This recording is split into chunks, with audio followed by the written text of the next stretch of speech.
कर्म की गति अति गुह्य है और इस गुह्य गति के आधार पर कौन से कर्म का ये फल कहेंगे। मुझे याद आता है कि एक बार मेरा कार्यक्रम बम्बई में था। एक कंपनी में प्रोग्राम था 3 से 5 दोपहर के समय में। शाम का समय मेरा फ्री था, तो जिस आश्रम पर हम थे, जिस सेंटर पर थे, वहाँ एक परिवार वाले आकर मुझसे कहने लगे कि बहन जी अगर शाम का समय फ्री हो तो हम आपका एक प्रवचन रखना चाहते हैं। हमने कहा शाम का समय तो हमारा फ्री है ही है, भले आप रख सकते हो और कोई कार्यक्रम नहीं है। बड़े खुश होकर के वो गए। अब जहाँ हमारा कार्यक्रम था दोपहर को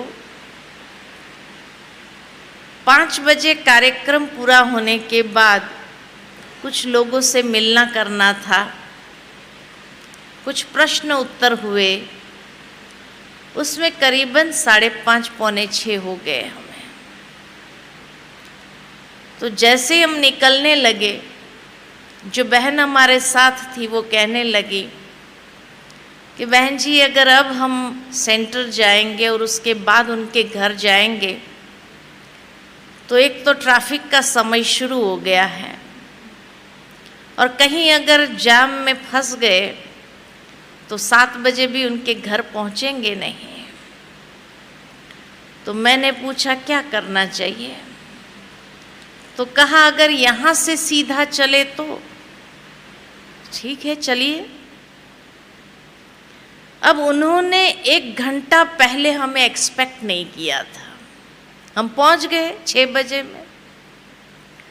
तो जब हम पहुंचे तो देखा सारा परिवार बैठ के टीवी देख रहा था, कोई सीरियल चल रही थी।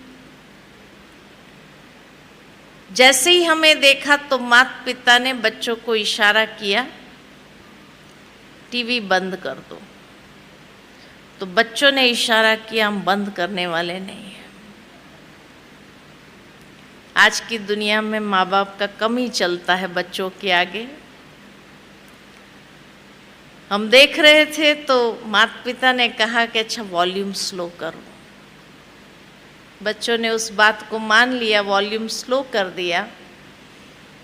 अब वहीं बैठना था, वहीं उनकी टीवी भी चल रही थी। उनका वॉल्यूम तो स्लो करा दिया, लेकिन यहाँ माता पिता हमसे बात करने लगे, कैसा रहा प्रोग्राम, क्या हुआ, कुछ लेंगे नहीं लेंगे, ऐसे पूछताछ कर रहे थे। तो जरूर है बच्चों को डिस्टर्ब होगा। तो उनके घर में जो सबसे छोटा वाला बच्चा था 12-13 साल का होगा, वो उठ करके आया और मुझसे कहने लगा दीदी प्लीज़ डोंट माइंड, लेकिन आप थोड़ा साइलेंस रहेंगे ना तो अच्छा रहेगा। बड़ी सभ्यतापूर्ण उसने मुझे कहा कि आप चुप रहिए। मुझे भी हंसी आई। उसके बाद वो अपना जस्टिफिकेशन देने लगा कि ऐसा है ये सीरियल बहुत अच्छी है और हम उसको मिस करना नहीं चाहते क्योंकि आज उसका स्पेशल एपिसोड है और इस स्पेशल एपिसोड में कोई सस्पेंस खुलने वाले हैं और हम उसको जरूर देखना चाहते हैं। मैंने कहा कोई बात नहीं, भले देखिए। अब चुप रहना था तो क्या करते, तो मैंने सोचा कि देखे तो सही ऐसी क्या सस्पेंस उसकी है जिस कारण उसने मुझे चुप करा दिया। मैं देखने लगी, लेकिन एक दृश्य का कनेक्शन दूसरे दृश्य से नहीं था। कहानी क्या थी वो भी समझ में नहीं आ रही थी, परंतु बीच बीच में उनका क्या सस्पेंस खुलता था मुझे समझ में नहीं आता था, लेकिन वो बड़े खुश हो जाते थे। वाह, बहुत अच्छा दिखाया। अब हमें तो समझ में ही नहीं आया कि इसमें क्या अच्छा है। जब पूरा हुआ तभी भी कोई खास बात नहीं लगी, परंतु वो बड़े खुश थे। बहुत अच्छा दिखाया, बहुत अच्छा दिखाया। मेरे से रहा नहीं गया, मैंने उस बच्चे को बुलाकर पूछा, इसमें क्या अच्छा था? एक दृश्य का कनेक्शन दूसरे दृश्य से नहीं था। कहानी क्या थी ये भी समझ में नहीं आ रही थी, तो क्या अच्छा था? तो बच्चा मुझे कहने लगा कि दीदी, आपने सारे एपिसोड नहीं देखे ना, इसलिए आपको कुछ समझ में नहीं आया। लेकिन हमने तो सारे एपिसोड देखे हैं ना, तो हमें कनेक्शन समझ में आ रहा था कि ये दृश्य का कनेक्शन कौन से एपिसोड के साथ था, और इसलिए हमें अच्छा लग रहा था। इतना बोल करके वो तो चला गया, लेकिन उसके बाद मेरा चिंतन चला कि वो कितनी बड़ी बात कह के गया।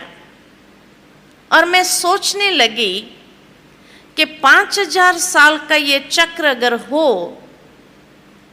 तो हमारे भी कितने जन्म होंगे, और एक एक जन्म एक एक एपिसोड है।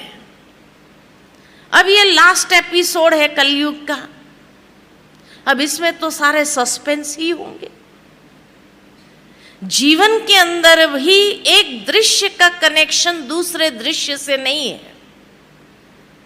हमारी जीवन में कोई कहानी भी नहीं है, लेकिन हर दृश्य का कनेक्शन कोई ना कोई एपिसोड के साथ तो होगा या नहीं होगा। अगर हमें भी सारे एपिसोड याद होते थे तो शायद उन बच्चों की तरह हम भी यही कहते थे, वाह बहुत अच्छा, बहुत अच्छा। लेकिन क्योंकि हमें एक भी एपिसोड याद नहीं है, इसलिए इस जीवन के अंदर जो दृश्य, जो घटनाएं होती है, उसको देख करके हम बड़े दुखी हो जाते हैं और यही कहते हैं, मेरे साथ ही ऐसा होना था, मेरे साथ ही ऐसा होना था। लेकिन उसका कनेक्शन कोई ना कोई एपिसोड के साथ तो है या नहीं है? जरूर है।